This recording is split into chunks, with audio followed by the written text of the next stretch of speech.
Bien, en paralelo a la presentación de este último informe en el Zócalo de la capital, a pocos kilómetros se efectuaba una marcha en contra de la reforma judicial. Estudiantes de Derecho, egresados de universidades públicas y privadas, también trabajadores del Poder Judicial, se movilizaron para rechazar esta iniciativa presentada el pasado mes de febrero. Las personas se movilizaron desde el Ángel de la Independencia hasta el Senado de la República. La ex candidata presidencial opositora, Xóchitl Gálvez, se sumó a la marcha y se movilizó junto a los demás manifestantes. Gálvez ha cuestionado intensamente la reforma judicial, advirtiendo que se destruirá la división de poderes. Bueno, la 66 legislatura del Congreso de la Unión de México inicia funciones a partir de hoy. Concluirá el 31 de agosto de 2027, es decir, dura la mitad del mandato del Ejecutivo de Claudia Sheinbaum. ¿Con qué controversia inicia? Pues la mayoría calificada de Morena en la Cámara de Diputados, una mayoría que no alcanzó con los votos a sus candidatos, pero que el Tribunal Electoral, a pesar de las quejas de la oposición ante la situación, aceptó que los aliados se cambiaran de partido. Entonces, ya no solo tienen mayoría simple, el 50% más uno, sino una mayoría calificada. Estos son 2/3 del recinto. Esto pues sirve para pasar sin discusión y contrapesos la veintena de reformas a nivel constitucional propuestas por el presidente AMLO, que sale del puesto en un mes después. En la Cámara de Senadores solo falta una curul para lograr la misma hazaña, esa mayoría. Por cierto, cuando faltaban unas horas de la entrega del informe y también de este inicio de la nueva legislatura con mayoría de su partido, la reforma judicial sufrió un revés.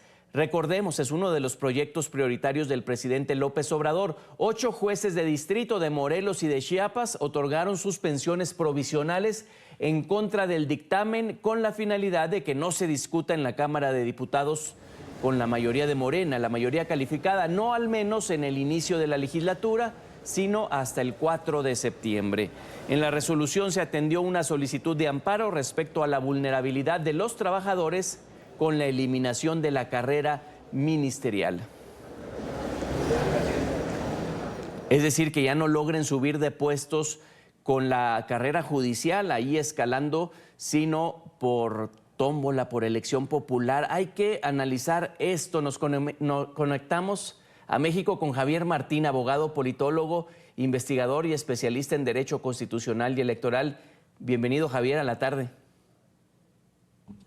Al contrario, un gustazo estar aquí con ustedes. Por cierto, sabemos que eres universitario. Preguntarte sobre la UNAM, porque es coyuntura. AMLO les dice a los estudiantes que salieron a protestar, infórmense, están asesorados mal por algunos profesores.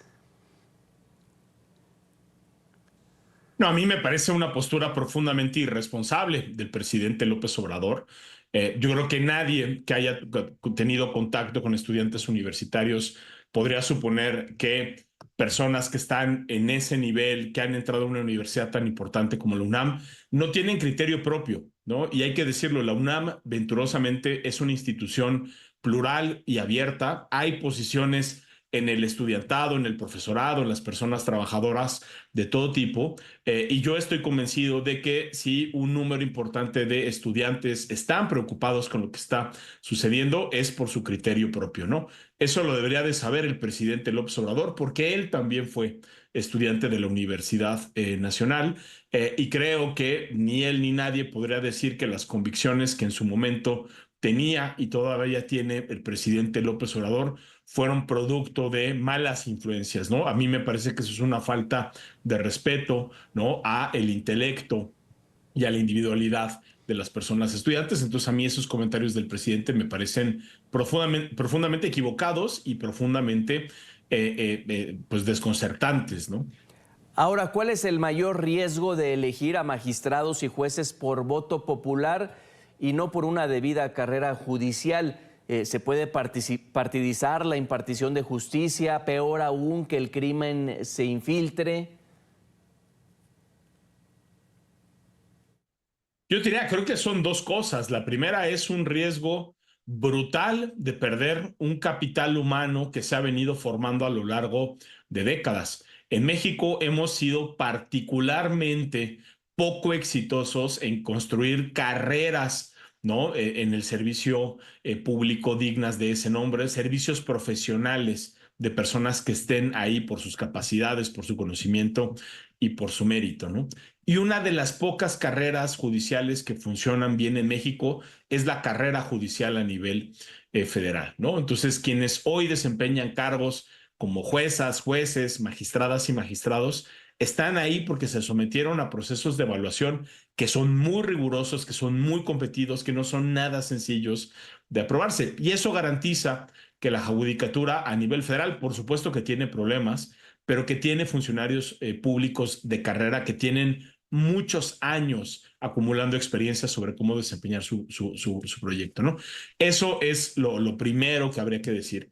Y el otro es un evidente riesgo de captura, ¿no? Lo que pretende esta iniciativa es primero una purga de proporciones históricas. En México nunca habíamos visto que se pretendiera destituir a todos los integrantes de la Corte, a la mitad de jueces y magistrados a nivel federal y que además en las entidades federativas, en los gobiernos locales, se pretenda también una purga similar con los poderes judiciales locales. Y lo que se nos pone sobre la mesa es un método de elección por voto popular con un enorme control por parte de los órganos políticos, ¿no? Lo que propone la iniciativa del presidente es que quien decida quién puede ir a la boleta no sea ni la ciudadanía, ni las barras de abogados, ni las universidades, ni las personas en lo individual, sino que serán órganos controlados por perfiles partidistas quienes decidirán.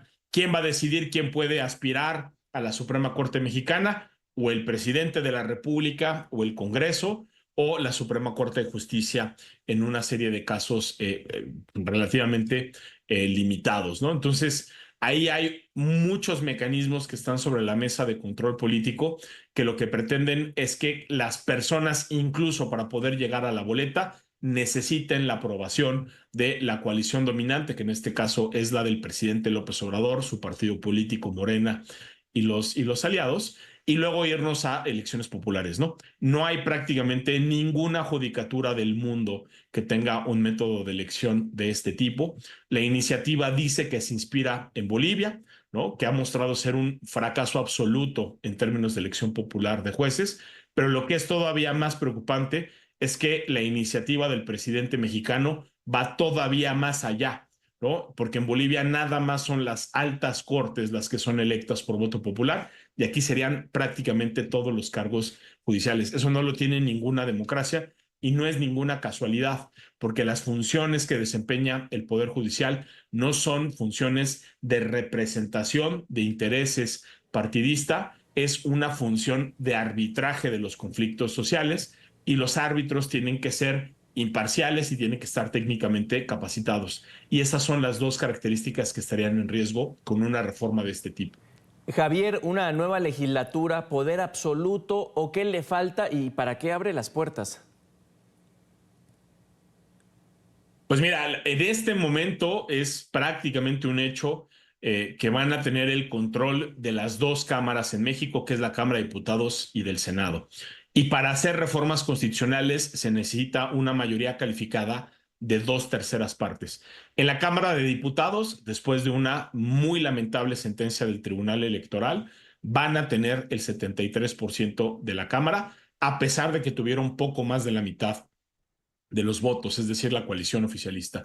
Y en el Senado, ¿no? Aunque los resultados electorales dijeron que no iban a tener mayoría calificada, que les faltaban 3 votos, ya vimos a 2 senadores que originalmente fueron electos por la oposición, pero que muy rápidamente se cambiaron al bando oficialista. Entonces, van a estar muy cerca en el Senado de tener los votos necesarios. ¿Para qué? Para lo que quieran. Para hacer esta reforma judicial, sí, van a tener los votos muy probablemente. Para hacer muchísimas otras reformas, una reforma, ¿no? Que modifique el sistema electoral para volverlo menos equitativo, una reforma para militarizar a la policía que tenemos a nivel federal en México, que es la Guardia Nacional, una iniciativa para desaparecer a los órganos que tienen autonomía para garantizar, por ejemplo, la transparencia y el acceso a la información, o cualquier otra reforma que se le ocurra a la coalición dominante, por lo menos durante los próximos 3 años, porque será hasta 2027 que se haga una renovación de la Cámara de Diputados. Entonces, sí es, ¿no? Digamos, un escenario donde van a tener un poder casi ilimitado, por lo menos durante 3 meses, ¿no? Incluso si quisieran, podrían aprobar a golpe de reformas constitucionales una constitución completamente diferente a la que tenemos en México, ¿no? De ese tamaño sería el poder que tendrían. De esa dimensión, sí, por 3 años, Javier. AMLO acaba de decir hace unos minutos que no hay concentración de poder en su administración. El Ejecutivo ya tuvo su influencia en el Legislativo entonces. Ahora esto con el Judicial. Que no exista una separación clara entre poderes, ¿amenaza la democracia de un país? Sí, a ver, una democracia constitucional, por definición, tiene que tener límites al poder de las mayorías, ¿no? Por supuesto que en una democracia las mayorías tienen que poder designar una enorme cantidad de cuestiones, pero al mismo tiempo, y eso lo sabemos desde hace siglos, el poder ilimitado, ¿no? Es algo que es contrario al modelo constitucional, y ahora lo que tenemos es un escenario donde prácticamente los contrapesos políticos desaparecerían por las mayorías que van a tener en las dos cámaras, y no es ninguna casualidad de que ahora el presidente López Obrador lo que pretenda es primero purgar y luego capturar y debilitar al único otro contrapeso que queda en México, que es el Poder Judicial, ¿no? Entonces creo que si esto se concreta, sí habrá una pregunta legítima sobre si México sigue siendo una democracia constitucional o si más bien nos convertiremos en una suerte de régimen híbrido inmerso en un proceso de autocratización, ¿no? Creo que ese es un poco el riesgo que tenemos en México. Acabamos de atestiguar el último informe de AMLO. No caer en especulaciones, pero desde el análisis, ¿sí se retira? No, yo creo que va a tener influencia, y él mismo lo ha anunciado, ¿no? En un primer momento dijo que se retiraba de la política y después, ¿no? Al poco tiempo corrigió muy rápido y dijo que él intervendría para hacer valer su derecho a no estar de acuerdo con las decisiones del nuevo gobierno, ¿no? Entonces, creo que habrá una influencia, incluso si el presidente no dice nada y no aparece públicamente, ahí estará la amenaza, y creo que en cierto tipo de situaciones podrá haber manifestaciones del el entonces expresidente López Obrador, y hay que decirlo, López Obrador es el político más importante que ha existido en el sistema político mexicano durante las últimas décadas. Su poder en este momento es enorme y creo que cuando sea expresidente va a seguir teniendo una influencia muy grande, ya sea directamente a través de la participación de lo que diga o indirectamente con la mera amenaza de poderse pronunciar en cualquier momento. Ahí está latente. Estuvo con nosotros Javier Martín desde México, abogado especialista en Derecho Constitucional y Electoral. Muchísimas gracias, Javier.